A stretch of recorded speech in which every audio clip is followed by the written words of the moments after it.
السلام علیکم ورحمۃ اللہ وبرکاتہ۔ محترم ناظرین، دنیا اور آخرت میں زکوٰۃ اور صدقات کے بے شمار فائدے ہیں۔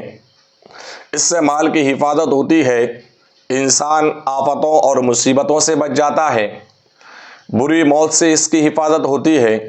اس لیے کبھی بھی زکوٰۃ اور صدقات ادا کرتے وقت تنگی محسوس نہ کریں، اس کو بوجھ نہ سمجھیں، بلکہ اللہ کی رضا کے لیے اور خوش دلی کے ساتھ اس کو خرچ کریں۔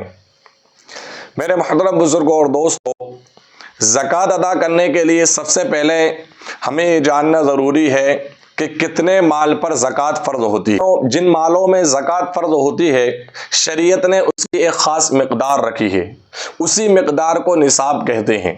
جب کوئی شخص نصاب کی اس مقدار کو پہنچ جاتا ہے تو ایسے شخص پر شریعت نے زکوٰۃ کو فرض قرار دیا ہے۔ اس کی مقدار کیا ہے؟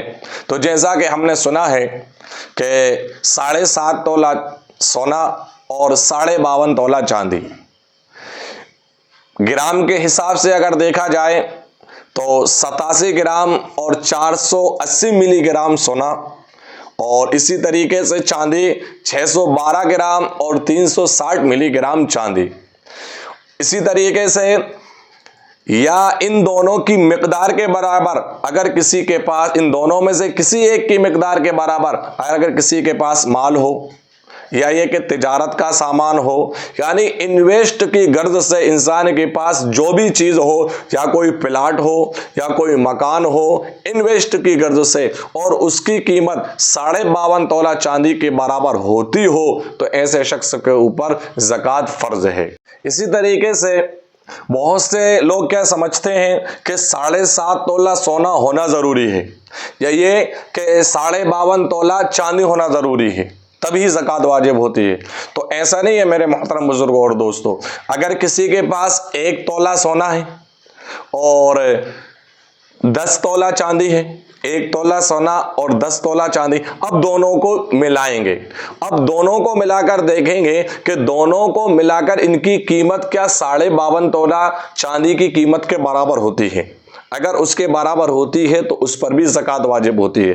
اسی طریقے سے اگر کسی کے پاس مثال کے طور پر آدھا تولہ ہی سونا ہے اور اس کے پاس 10,000 روپیے ہیں یا 5,000 روپیے ہیں، تو اب ان 10,000 روپیے کو اور آدھا تولہ سونے کو ملا کر دیکھیں گے، اور ملا کر دیکھیں گے کہ اس کی قیمت اگر 52.5 تولہ چاندی کی قیمت کے برابر ہوتی ہے تو ایسے شخص کے اوپر بھی زکوٰۃ واجب ہوتی ہے۔ اس لیے میرے محترم بزرگوں اور دوستوں، زکوٰۃ ادا کرنے کے لیے نصاب کا سمجھنا ضروری ہے۔ ہم پہلے اچھے طریقے سے اس نصاب کو سمجھیں، پھر اپنے مال کا حساب لگائیں اور حساب لگا کر زکوٰۃ نکالیں اور نیت کر کے زکوٰۃ نکالیں۔ ایسا نہ ہو کبھی کوئی رسید بنانے والا آتا ہے اور پوچھتے ہیں بھائی کیسے، کس چیز میں، کہ ایسے ہی کر لو، کچھ کسی میں بھی کر دو، تو ایسا نہیں ہوتا، بلکہ حساب لگا کر اور نیت کے ساتھ زکوٰۃ ادا کرنی چاہیے، تب جا کر ہماری زکوٰۃ ادا ہوگی۔ السلام علیکم ورحمۃ اللہ وبرکاتہ۔